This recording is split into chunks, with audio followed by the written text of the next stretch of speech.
শুভ সকাল। তোমরা সবাই কেমন আছো? আমি আজকে তোমাদের পরীক্ষার খাতা দিব। এই যে দিয়া, এদিকে আসো, তোমার খাতা নিয়ে যাও। ম্যাডাম এত ভালো করে ডাকছে, মনে হয় এবার আমি পাশ করেছি। এত কি ভাবছো? ভাবনার কিছু নাই, তুমি এবারও ফেল করেছো। হ্যাঁ, আমি এবারও ফেল করেছি।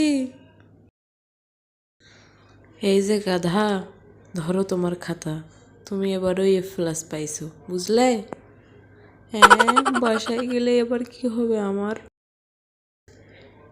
A+ রে এবার A+ বানাই দিলাম, এবার আম্মু ধরতেই পারবে না। আম্মু, এই আম্মু, কোথায় তুমি? একটু তাড়াতাড়ি আসো না, তাড়াতাড়ি আসো, জলদি। কি রে, কি হয়েছে? সিলে সিলে করে মাথায় তুলছিস কেন বাড়িঘর? আম্মু, আজ আমাদের পরীক্ষার রেজাল্ট দিছে, বুঝলে? এই দেখো, আমি A+ পাইছি, তোমার মেয়ে A+ পাইছে। ও মা, এদিকে সত্যি সত্যি আমার মায়ে A+ পাইছে গো। বন্ধুরা, তোমরা আবার এমন করো না কিন্তু। তোমরা ভালোভাবে মন দিয়ে লেখাপড়া করো, ঠিক আছে?